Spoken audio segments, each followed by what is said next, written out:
Hello and welcome to Indus News, live from Islamabad. I am Muneeb Hamid with the news of this hour. Let's begin with the headlines first.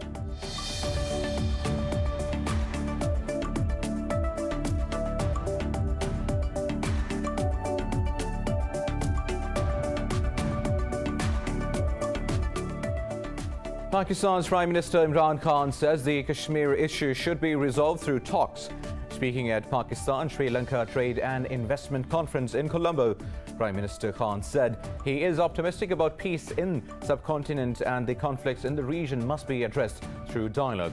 The Prime Minister said the subcontinent has tremendous business opportunities and trade in South Asia should be linked like European Union.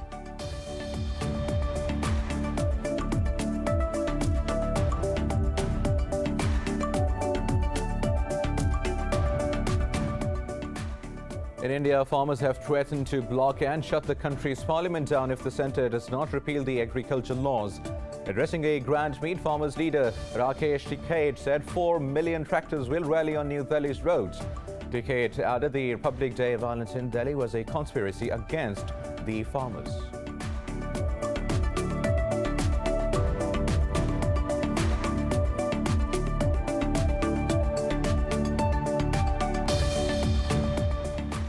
In Ecuador, at least 62 people have been killed and dozens wounded in violent riots between rival gangs at 3 prisons. Officials describe the gun and knife battle as a concerted action by criminal organizations. President Lenin Moreno has declared a temporary state of emergency in prisons.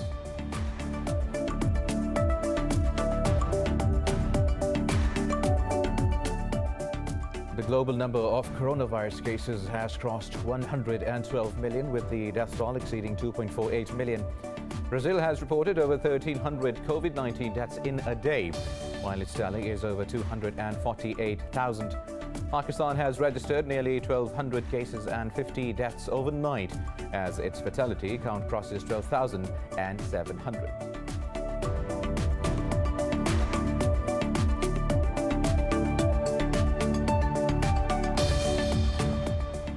And in the Pakistan Super League, Karachi Kings will face Islamabad United today at National Stadium, Karachi.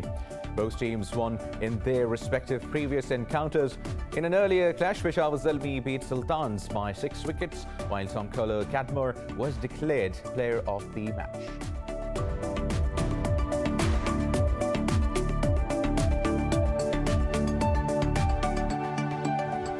And these are the top stories. News in detail after a short break. Stay with us.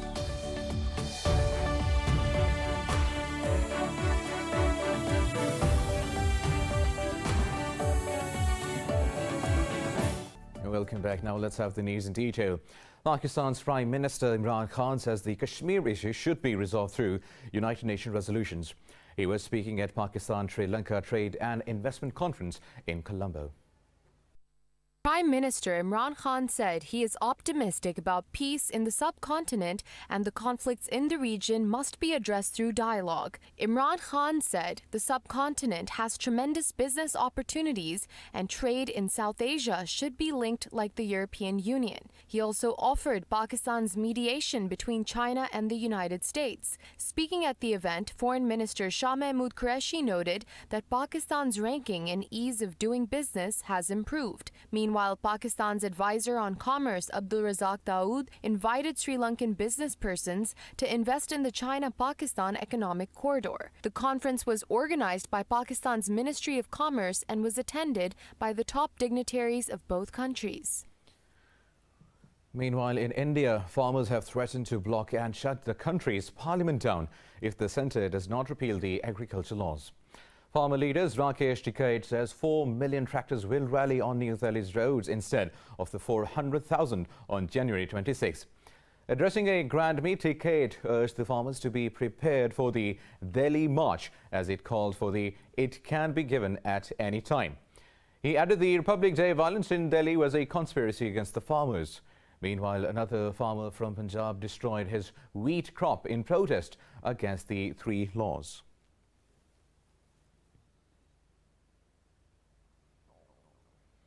Now, the US has again urged Iran to cooperate with the UN nuclear watchdog and reverse steps that reduce transparency. In a press briefing, U.S. State Department spokesperson Ned Price said Tehran is moving further away from nuclear deal compliance. Price said if Iran resumes its full compliance with the nuclear deal, the U.S. will be prepared to do the same.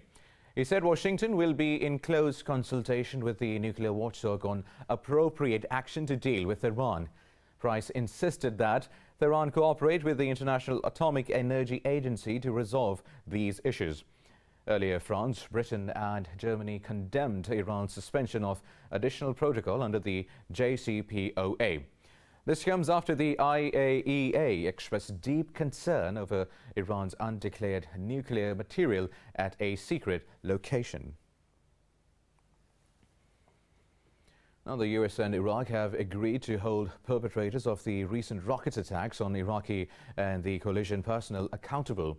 US President Joe Biden and Iraqi Prime Minister Mustafa al-Kadhimi spoke on a phone call. In a statement, the White House said Biden affirmed U.S. support for Iraq's sovereignty and independence. The leaders also discussed the importance of advancing the strategic dialogue between the two countries. Now, this follows a rocket barrage on the heavily fortified green zone in the capital city of Baghdad. Now, moving to Ecuador, where at least 62 people have been killed and dozens wounded in riots between rival gangs at 3 prisons. The government describes the violence as a concerted action by criminal organizations. The riots erupted in prisons in the Guayaquil, Cuenca and Latacunga cities simultaneously. Officials say the order was restored with the help of an additional 800 police officers. The government says some police officers were also wounded during the riots.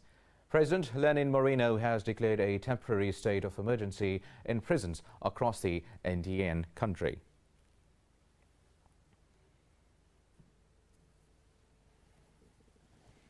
Now, protesters have taken to the streets in Myanmar for the 21st straight day against the February 1st coup.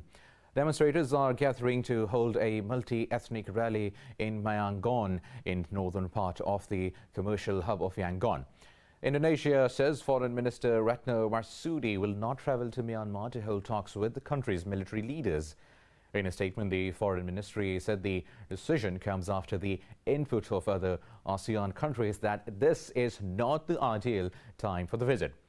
Earlier, the Group of 7 condemned intimidation and oppression of those opposing the coup.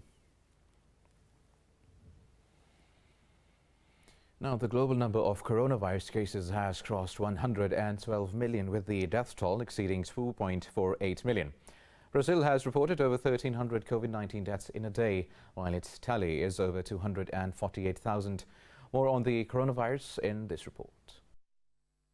While some governments are easing the coronavirus curbs due to lowering cases, warnings of spring waves driven by the new variants and hiccups in the inoculation drives pose a major challenge to fight the coronavirus. Experts have rung the alarm bells over a more contagious UK variant likely to fuel a surge of cases around April and May in the United States. Meanwhile, the CDC data proves racial inequality marring the vaccine drive in the United States. In Bolivia, prosecutors clashed with riot police to demand the repeal of a controversial health law banning them from going on strike during the pandemic. In Greece, doctors have gone on strike and dozens marched in Athens to protest suffocating conditions at hospitals during the pandemic. This is not a law that answers the necessities of the country. The government tells us that we are inhuman, but they are the ones who are inhuman, as they have done absolutely nothing to improve Bolivia's health system for decades. That is why we are out on the streets to tell the government to stop with unconstitutional laws.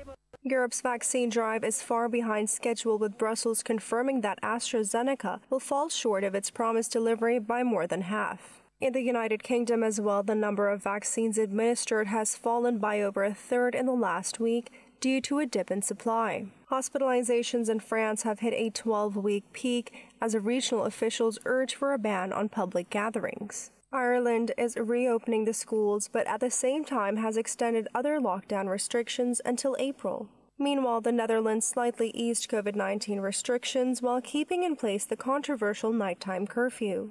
Het tweede waar ik heel duidelijk over wil zijn. I want to be clear that we only take these risks today because of the existing measures. That includes the curfew and the advice to welcome only one person a day at home. All the measures we extend today will be in place until March 15th. But if the infections rise again, then all other options to tighten the rules will be on the table again.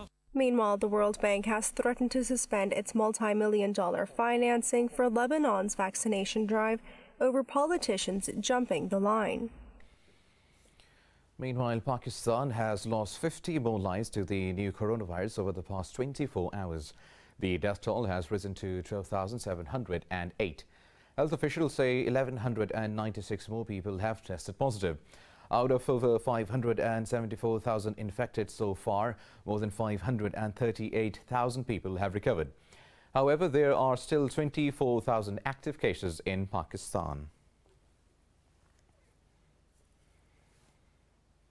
Now, in the US state of New York, a grand jury has voted not to indict police officers involved in the killing of an unarmed black man, Daniel Prude, in Rochester last year. State Attorney General Letitia James announced the decision, saying the officers will not face criminal charges. In a statement, James said the most comprehensive case possible was presented to the grand jury and a different outcome sought. She called on the Prude family and communities across the country to respect the decision nevertheless. The Attorney General added that the criminal justice system is badly in need of reform. Earlier in September, 7 police officers were suspended over the incident. A body camera showed them gagging and holding the 41-year-old down until he stopped breathing.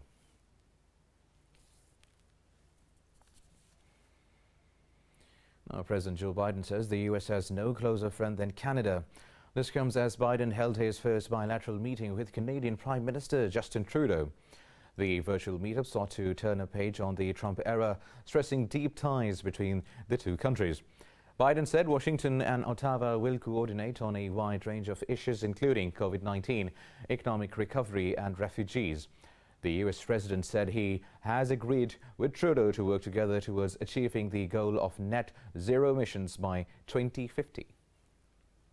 Canada and the United States are going to work in lockstep to display the seriousness of our commitment at both home and abroad. To that end, we're launching a high-level climate ambition ministerial, and to align our policies and our goals, and to achieve net zero emissions by 2050. Now let's go to Ukraine now, where at least 27 law enforcement officers have been injured in clashes with protesters near the presidential office in downtown Kyiv. Several thousand people across Ukraine are protesting against a court ruling in the case of civil activist Serhiy Syannenko. Now, in a statement, the city police department said protesters used spray and flares against the officers. The department said police detained 24 protesters after they did not respond to their calls. Earlier, the court gave a guilty verdict against Ternenko, who has been convicted of abduction. Well, now moving on, the US says it will seek election to the top United Nations Human Rights Council later this year. The US quit the council in June 2018, but President Joe Biden's administration returned as an observer earlier this month. The US Secretary of State said Washington humbly asked for the support of all UN members in a bid to return to a seat in this body. Addressing the council, Blinken said Biden will work to eliminate what he called the forum's disproportionate focus on Israel. Israel has received the largest number of critical council resolutions against any country. Now, a US Senate Intelligence Committee has held a hearing on massive cyber attacks that targeted government agencies. Top executives from SolarWinds, Microsoft, FireEye and CrowdStrike Holdings attended the hearing. The executives told the committee that they were still trying to assess the damage of the hacks. They defended their conduct in the breaches and sought to shift responsibility elsewhere in their testimony. They also warned the lawmakers that the intrusion is bigger and more dangerous than first realized. The executives argued for greater transparency and information sharing about the hacks with liability protections. We do need to enhance the sharing of threat intelligence. Now, that's the term in the cybersecurity community for information about attacks that people are seeing. And our basic challenge today is that that information too often exists in silos. It exists in silos in the government, exists in different companies. It doesn't come together. We still have news for you in this news bulletin, but after a short break.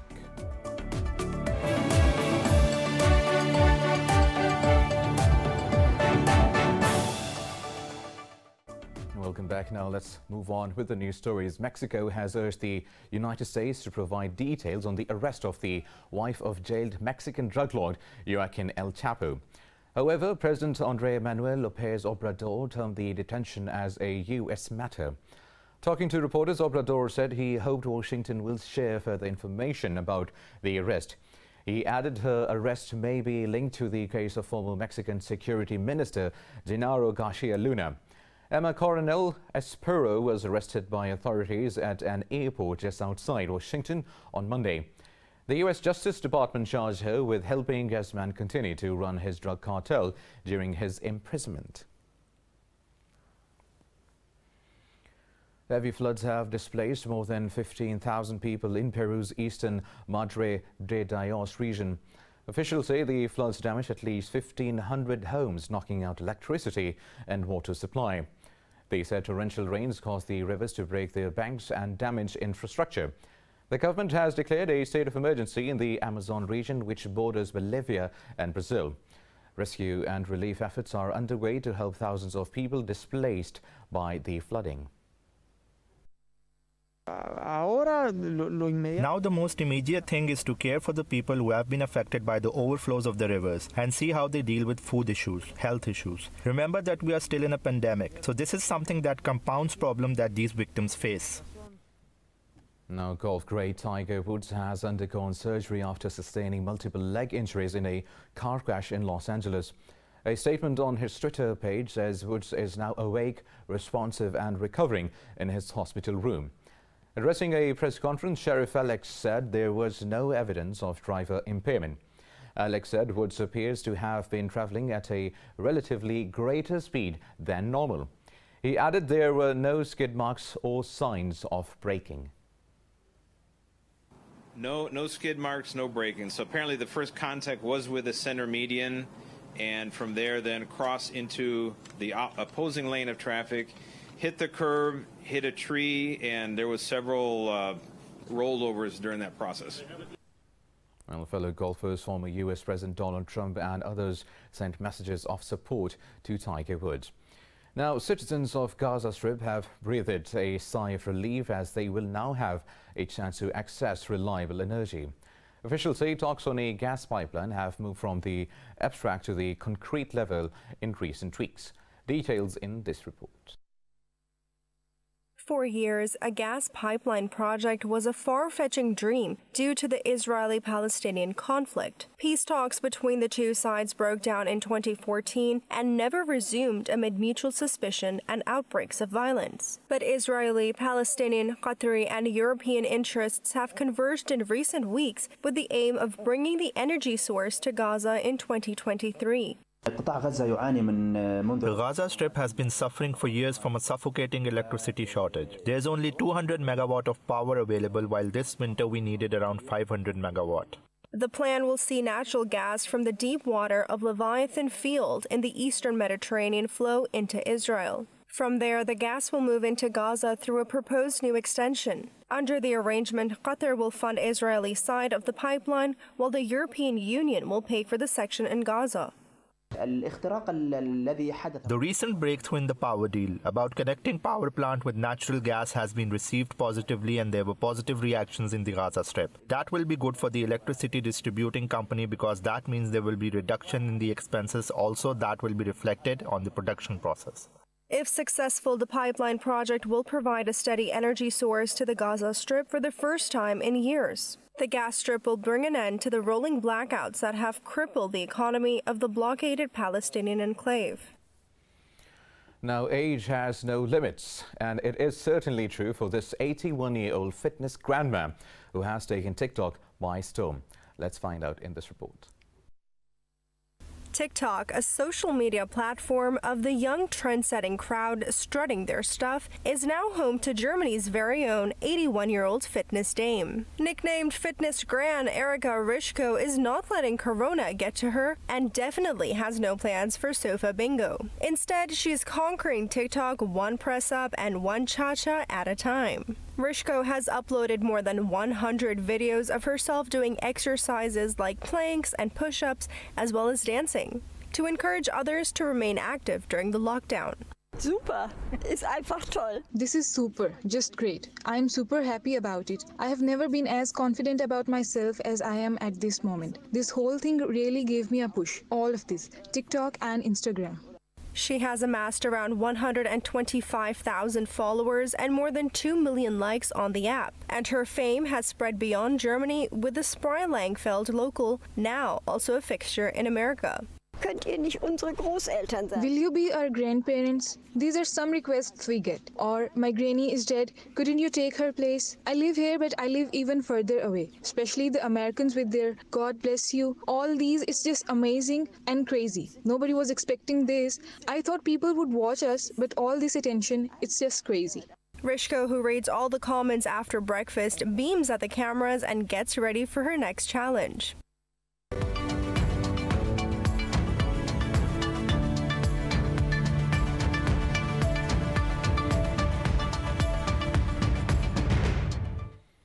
Now, European stocks are trading mixed as markets digest remarks from the US Federal Reserve Chair, Jeremy Powell, and promising German data. London's FTSE has dipped over 0.5%, while Italy's FTSE MIB and the CAC 40 in Paris have also slipped marginally. Meanwhile, Europe's stock 600 has edged up slightly, and Frankfurt's DAX has added around 0.5%. Earlier, all Asian bourses declined. Britain's biggest airport has reported a $2.8 billion annual loss after passenger numbers hit the lowest levels in 5 decades. Heathrow normally sees 80 million passengers per year, but it said numbers in 2020 dropped to 22 million due to the pandemic. The airport authority said Heathrow has $5.5 billion of liquidity, which could keep it going until 2023. They called on the government to agree on a common international travel standard to allow passengers to start flying in the summer. They have also demanded business tax breaks for airports to help them ride out of the crisis. Last year, Heathrow lost its title as the busiest in Europe to Paris as its flight schedules contracted more than its rivals.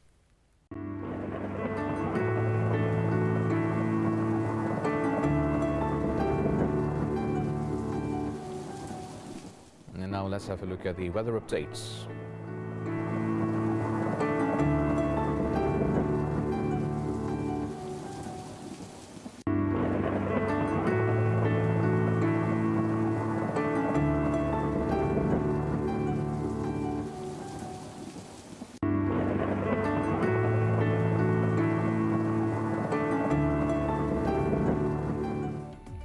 And that is all for now. For the latest updates, you can follow us on social media at Indus.News. Take care.